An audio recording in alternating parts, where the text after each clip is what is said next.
O Física e Vestibular oferece gratuitamente para você a resolução comentada das questões de física para admissão na Escola Naval, ano 2015-2016, parte 3. Questão número 7. Analise a figura abaixo. Conforme indica na figura acima, no instante t igual a 0, uma partícula é lançada no ar e sua posição em função do tempo é descrita pela equação R em função de t, ela é 6t mais 2,5 na direção de I, versor unitário, menos 5t² mais 2t mais 8,4 na direção de J, com R em metros e t em segundos. Então veja aqui, ó, aqui está o eixo Y e aqui está o eixo X. Nesse instante t igual a 0, ela é lançada com velocidade v0 dos pontos de abscissa x0 e ordenada y0. E obedece essa equação aqui, ó. Após um segundo, as medidas de sua altura do solo em metros, é o eixo y, tá vendo? E o módulo de sua velocidade em metros por segundo, após um segundo, hein? Serão respectivamente iguais a, e aqui estão as alternativas. Muito bem. Na coordenada cartesiana tridimensional, em 3 dimensões, os elementos i, j e k são vetores unitários nas direções dos eixos x, y e z, respectivamente. Então, aqui está em 3 dimensões, está vendo? Ó, esse é o eixo x, esse i é o vetor unitário na direção de x, esse j é o vetor unitário na direção de y e esse k é o vetor unitário na direção de z. Isso no espaço. No nosso exercício, a coordenada cartesiana é bidimensional, é em 2 dimensões só. Então, você só tem a distância horizontal x, representada pelos valores de i, e os do eixo y, representado pelos valores de j. Tá vendo aqui, ó? No nosso caso, tá? Então, o que você tem? Você tem apenas o y e o x. O i está na direção de x e o j na direção de y. Como j representa o eixo y, que corresponde à altura, através da equação, podemos determinar a altura no instante t igual a 1 segundo, usando apenas os valores de j. Olha aqui, ó, tá? Esses são os valores de j, tá aqui, ó, menos 5t² mais 2t mais 8,4, tudo isso na direção de j, que representa y, que é a altura. Então, você vai ter R igual a menos 5t² mais 2t mais 8,4. Então, esse R representa o Y, tá? No caso, eu não estou pegando só o J, que é o Y. Então, vai ficar menos 5, ele quer no tempo 1, 1 ao quadrado, mais 2t mais 2 vezes 1, mais 8,4. Então, Y vai ser menos 5 mais 2 mais 8,4. Então, o Y no tempo 1, que é a altura, é de 5,4 metros. É um dos pedidos do exercício. Altura 5,4 metros. Agora vamos na horizontal. Na horizontal, quando o tempo é 1, nós vamos pegar a equação agora, tá? Da horizontal, que é do y, tá vendo? Que é do i, perdão. Então, R de t vai 6t mais 2,5 i. Eu vou pegar essa equação, que é o i é na horizontal. Então, pegando essa equação e substituindo o tempo por 1, tá? Vai ficar 6 vezes 1 mais 2,5, que vai dar x igual a 8,5 metros. Então, no tempo 1, na horizontal, essa partícula se deslocou 8,5 metros. Então, quando o tempo é 1 segundo, após 1 segundo, essa partícula se deslocou simultaneamente, ao mesmo tempo, 5,4 metros para cima e 8,5 metros para a direita.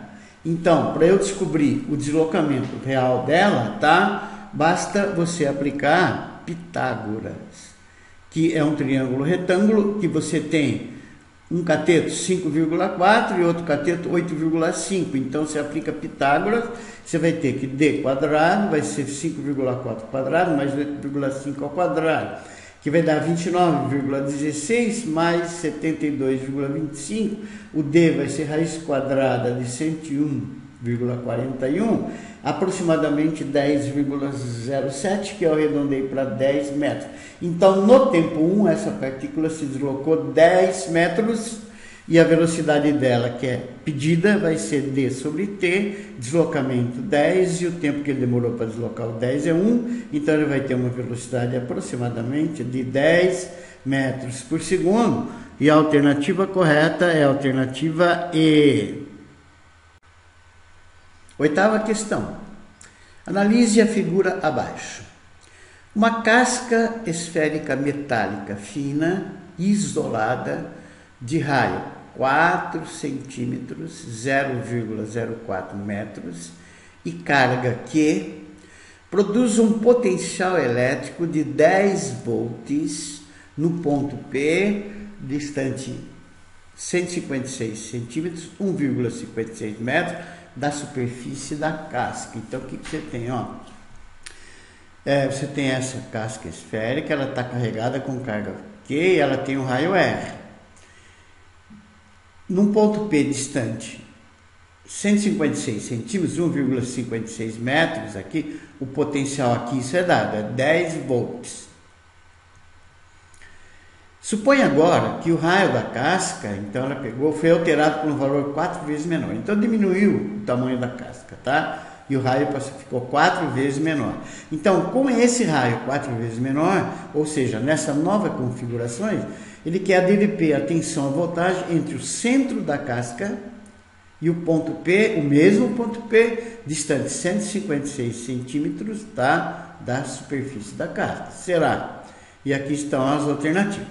Então, o que eu vou fazer? Vou passar para você a teoria, se você não a domina. Potencial elétrico de um condutor esférico eletrizado com carga Q. Então, aqui está o condutor, tá? Esférico, ele tem carga Q. Pode ser ou com maciço, tanto faz. Então, ele está eletrizado com carga Q. Em todos os pontos internos e da superfície, o potencial elétrico é o mesmo. Então, se você pegar daqui do centro da esfera até a superfície, o potencial em qualquer um desses pontos é sempre o mesmo, inclusive na superfície. E ele vale Kq sobre R, R é o raio da casca. Para os pontos externos, o potencial, calcula-se o potencial como se a carga Q fosse pontiforme e estivesse no centro da esfera, tá? Então, para você calcular num ponto P, lá fora, então, o que você faz? Você joga que V é igual a Kq sobre D. Lembrando que D é a distância que vai do centro da esfera até o ponto P. Repetindo, potencial elétrico de um condutor esférico eletrizado com carga Q. Tá vendo? Então, repetir tudo de novo. Tá aqui, ó. Em ponto interno e da superfície, pontos internos da superfície, o potencial interno é o mesmo que da superfície e vale K0, K é uma constante, Q sobre R, que é o valor da carga, e R é o raio da esfera. Isso é válido para pontos internos e da superfície. E lá fora, para pontos externos, ele vale Kq sobre D, de novo, lembrando que D é a distância que vai do centro da esfera, tá, até o ponto P, onde você quer o potencial.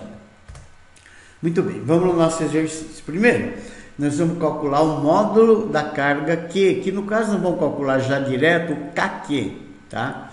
Utilizando o potencial elétrico fornecido no ponto P, que ele disse que é de 10 volts. Então, lá no ponto P, 10 volts distante, D é igual ao raio da esfera, tá vendo? 0,04 metros, mais 1,56, que é a distância da superfície dela até o ponto P. Então, a distância do centro da carga até o ponto P é 1,6 metros. Então, lá nesse ponto P, o V vai ser Kq sobre D. Esse V foi fornecido, é 10 volts. Kq nós vamos deixar, tá? E a distância D, que é do centro da esfera até o ponto P, é essa daqui, ó. Então, vai ficar 10 é igual a Kq sobre 1,6. Como K e Q são constantes, tá? Ela é 16. Então, o valor Kq é 16. Muito bem. Agora, conseguimos obter o valor do potencial para uma esfera de raio 4 vezes menor. Então, ele falou que agora Você vai pegar uma esfera que vai ter raio 4 vezes menor. Então, se essa esfera tem raio 4 vezes menor, e o raio dela anterior era 0,04 metros, agora vai ser 0,01 metro, 4 vezes menor. E esse no interior, esse ponto no interior, esse potencial no interior da esfera é o mesmo que o da superfície, a gente já viu anteriormente. Então, V interno é KQ sobre R, tá? Que interno e da superfície é o mesmo. Então, o potencial em pontos internos da esfera ou da superfície que tem raio 0,01 é o mesmo. Então, o KQ nós já achamos que é 16 dividido por 0,01, então VI é 1.600 volts. O que nós achamos? Agora, para a nova esfera de raio 4 vezes menor, o potencial lá dentro e na casquinha vale 1.600 volts. Muito bem. E agora vamos determinar o potencial externo lá no ponto P, distante 1,6 metros da nova esferinha, tá? Então, V externo é KQ sobre D. KQ já achamos, é constante, é 16 e essa distância é 1,6. É 0,01 mais 1,56, porque agora é a nova esferinha e o raio dela é 0,01. E está distante 1,56, tá? Da casquinha da esfera. Então, essa distância é 0,01 mais 1,56. Então, esse V externo agora, da nova esferinha, vai ser 16 sobre 1,57. Esse V externo vai ser 10,2 volts, que eu achei potencial da nova esfera de raio. 4, vezes menor, onde? Lá no ponto P, distante 1,56 metros da sua superfície. O que ele quer? Ele quer a DDP entre o centro da casca e o ponto P. No centro da casca, nós já achamos, ele é o mesmo que da superfície, que é 1.600 volts, que é o V interno, menos o V externo, aquele no ponto P que acabamos de achar também, que é 10,2 volts. Então, essa nova DDP vai ser 1.600 menos 10,2, é a diferença que ele está pedindo entre a DDP no centro da casca e no ponto P, tá? Que vai dar 1.600 menos 10,2, que vai dar 1.589,8 volts, que vai ser aproximadamente 1,59 kV. Resposta D de dado. Questão número 9. Analise a figura abaixo.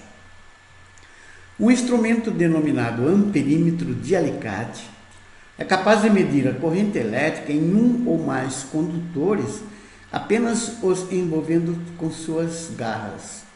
Você põe aqui o fio no interior das garras do amperímetro, tá? Aí ele consegue medir a corrente que passa pelo fio. Esse desenho não foi dado, eu peguei um exemplo prático aqui para você ver, ó, tá? Tá aqui o fio e o amperímetro vai medir, você olha aqui, tá? Ele vai medir, vai marcar a corrente nesse fio que está entre as garras dele. Quando as garras são fechadas, o campo magnético produzido pelas correntes envolvidas pode ser medido por um sensor. Considere dois condutores retilíneos, dois fios retos, muito próximos um do outro. Tá vendo? A chave do exercício está aqui, ó. Muito próximos um do outro. Atravessam o centro da área circular de raio R entre as garras do medidor. Sendo assim, o campo magnético medido pelo sensor será 0 se as correntes nos fios tiverem o mesmo módulo e tiverem sentidos opostos. Este valor se as correntes tiverem o mesmo módulo e mesmo sentido. Este valor se as correntes forem de mesmo módulo e tiverem o mesmo sentido. Este valor se as correntes forem de mesmo módulo e tiverem sentidos contrários. E a alternativa E sempre 0. Muito bem. Algumas noções para você de campo magnético, determinação do campo magnético, tá? Um dos processos práticos para se determinar a direção e o sentido do vetor indução magnética B ou vetor campo magnético B, é a regra da mão direita. Regra da mão direita. E o sentido do B apenas depende do sentido da corrente que origina. Como é que você faz? Regra da mão direita. Você coloca o polegar no sentido da corrente, está vendo? Então a corrente está para cima, coloca o polegar aqui, ó, no sentido da corrente. E com a mão espalmada, a mão direita, hein? Primeira figura, e em seguida você fecha a mão para pegar o fio.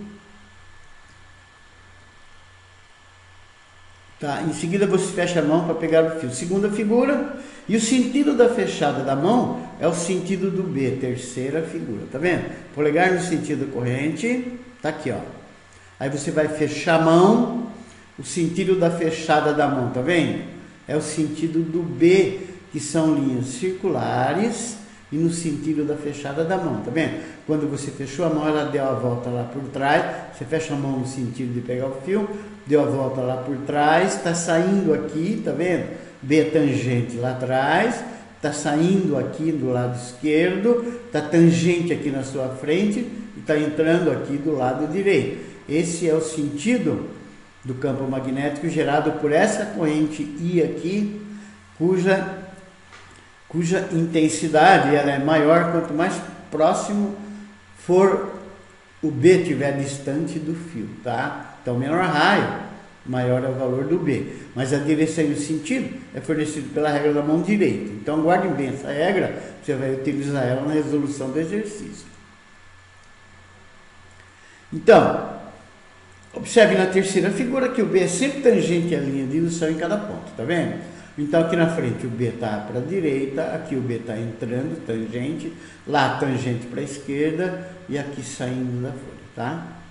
Comprova-se experimentalmente que a intensidade do campo magnético B depende da intensidade da corrente elétrica I, está relacionado com a corrente I, com a distância R que ele se encontra do fio até o ponto P onde se quer o campo, é claro, né? E do meio onde o condutor se encontra. Essa dependência de B com meio é fornecida pela constante μ, que recebe o nome de permeabilidade magnética do meio. E no vácuo, ela vale 4π10 a menos 7 Tesla metros por ampere. Matematicamente, o B é μI sobre 2πr, e a unidade no SI, o B é medido em Tesla, o campo magnético, o I é medido em ampere, a corrente elétrica, o raio tem que estar em metros, e o μ é Tesla metros por ampere. Observe, agora vem a chave do exercício, tá? Ó. Observe na expressão acima que se as correntes tiverem o mesmo módulo I,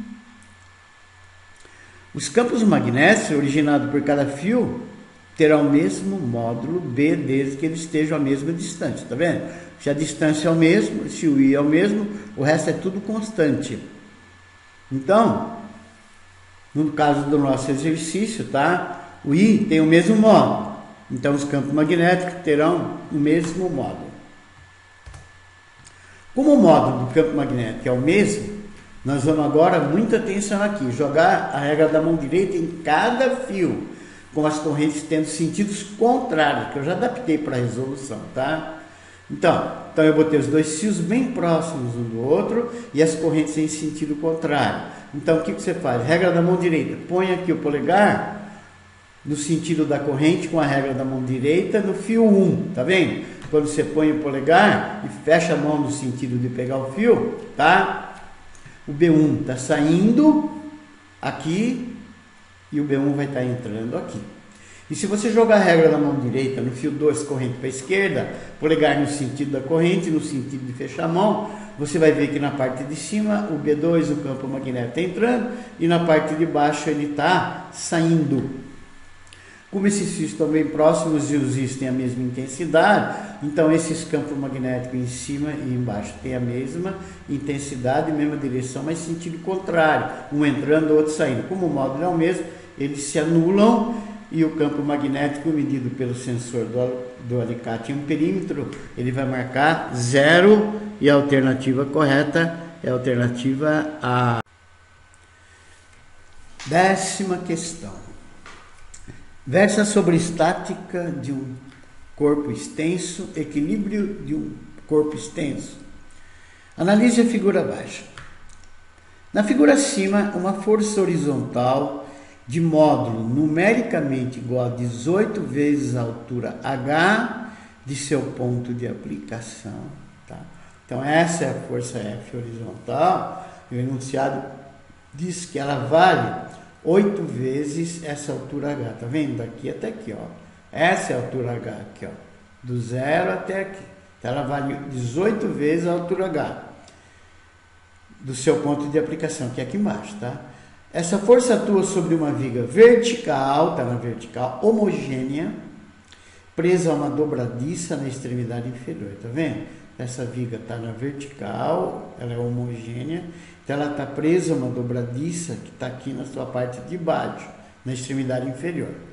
A viga tem comprimento total, tá vendo? 6 metros, L é 6 metros daqui até aqui.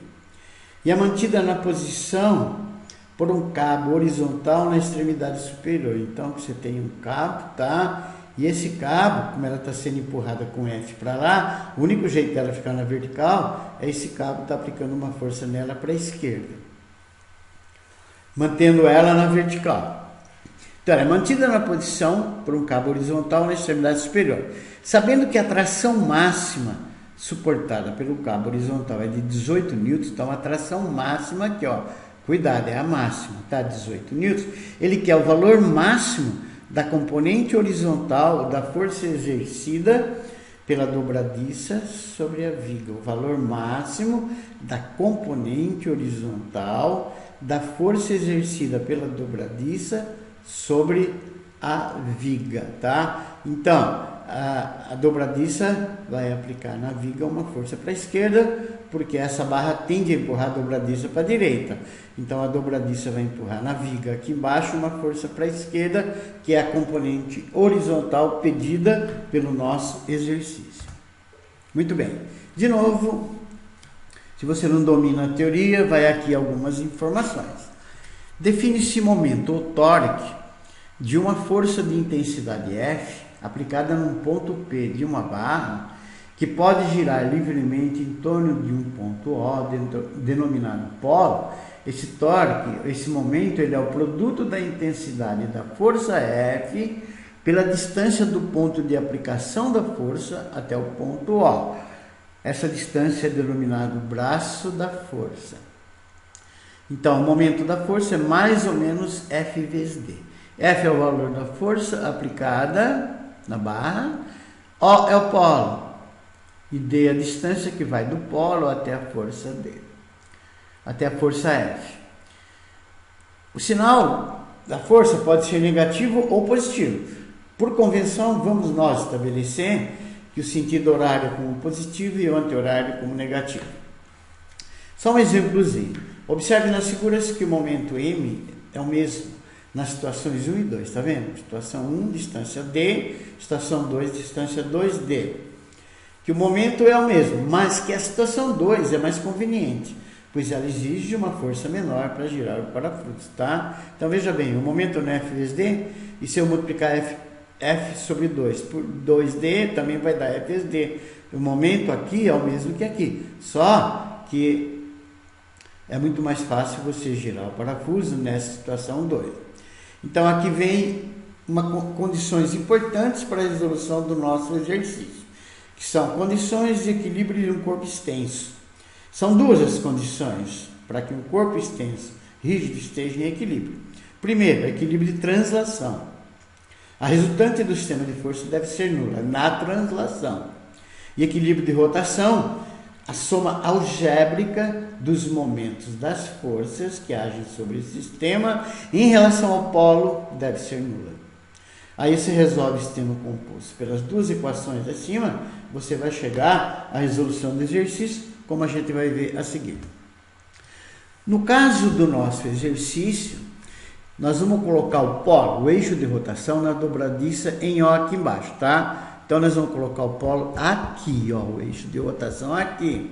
Estabelecendo o sentido horário de rotação como positivo, anti-horário como negativo, e aplicando a segunda condição do equilíbrio de rotação, tá?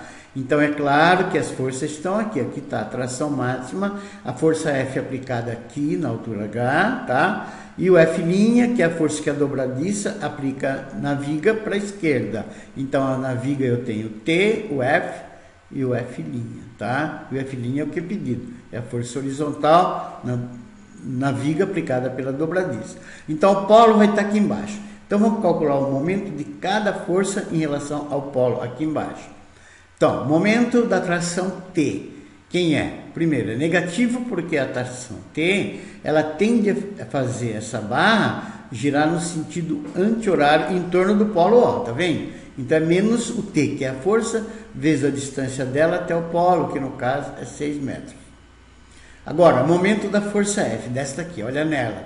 Essa força F, ela está tentando fazer a dobradiça, a viga girar no sentido horário em torno da dobradiça. Então é positivo. Então vai ser F, que é o valor da força, vezes a distância dela até o polo, H.